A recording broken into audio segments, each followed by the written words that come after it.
Hello Internet, so nice to see you. Today we talk about the harmonic major scale. The harmonic major scale is what you get if you take a standard major scale, in this case we take the A major scale, A, B, C sharp, D, E, F sharp, G sharp, and you take the sixth note and you lower it down to an F. So the harmonic major scale is A, B, C sharp, D, E, F, G sharp, A. This scale is very similar to the Mixolydian flat sixth that we have seen a few weeks ago. Only in the Mixolydian flat 6 we have a natural G, while here we have a G sharp. As always, the best way to understand the sound of a scale is to harmonize it, that is to find the chords that live inside this scale. So, let's see what we can find into the harmonic major scale. On the note A, I can build an A major chord, A, C sharp, E, or an A major 7th chord, A, C sharp, E, G sharp. On the second note B, I can build a B diminished triad, B, D, F, and I can build either a B minor 7th flat 5 chord, B, D, F, A, but I can also, with a little abuse of notation, build a full B diminished 7th chord, B, D, F, G sharp. On the third note, I can build a C sharp minor triad, C sharp, E, G sharp, or a C minor 7th chord, C sharp, E, G sharp, B. On the fourth note, I can build a D minor triad, D, F, A, or a D minor major 7th, D, F, A, C sharp. On the fifth note, I have an E major triad, E, G sharp, B, or an E 7th chord, E, G sharp, B, D.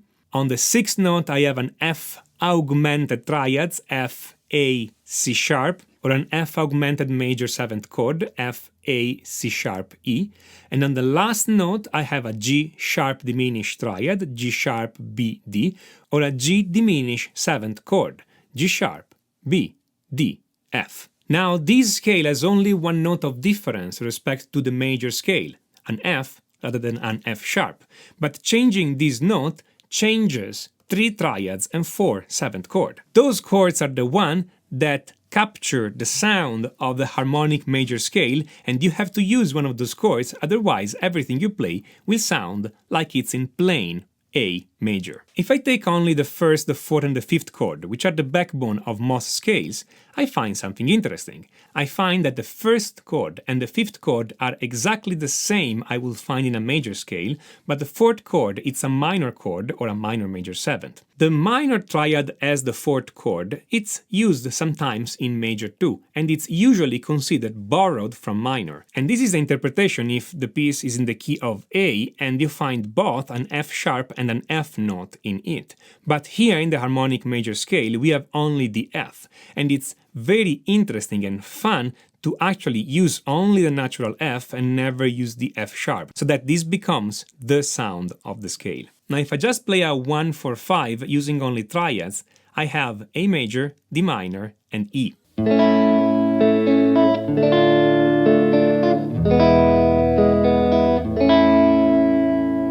If instead I use 7th chords, I found a very interesting sound. I have an A major 7th, a D minor major 7th, which is an uniquely dissonant chord, and then I can have an E 7th as the fifth.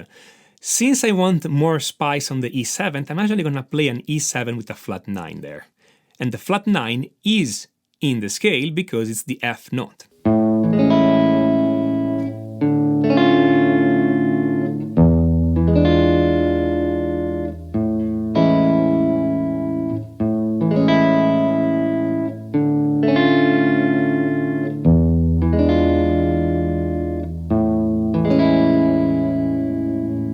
The reason why I put the flat 9 on the E 7th is because the D minor major 7th is already very dissonant, so I want more dissonance on my dominant chord to come back to the first. As usual, you can tweak this to your taste. You can create several other interesting chord progressions using those chords, but if we let go of the idea of chords per se, and we start collecting notes from this scale and see what happens when we put them together, even if they don't always create a standard chord, then we can find incredibly interesting sounds in this scale. Here's an example.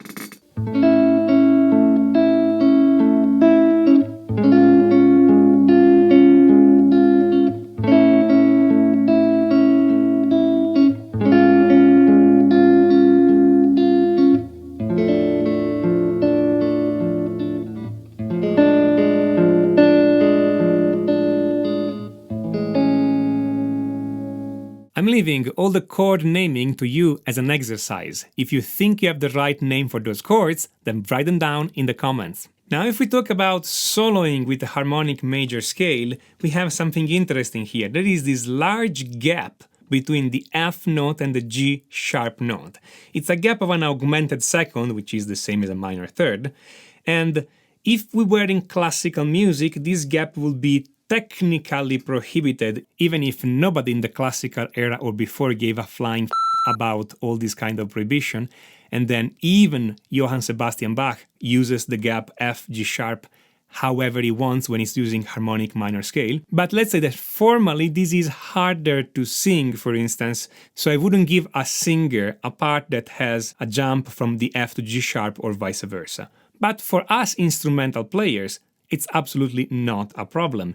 Indeed, this is exactly where I would concentrate my efforts, because that's the part that sounds different than a normal major scale.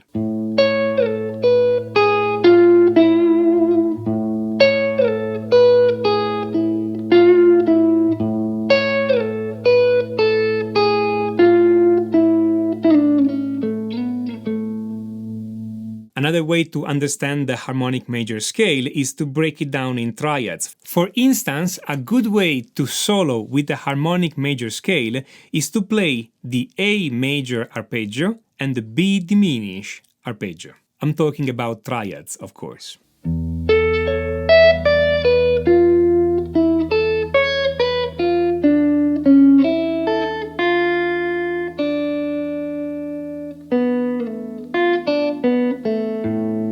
Another possible pairing of triads is to play the D minor triad arpeggio and the E major triad arpeggio on a bass of A.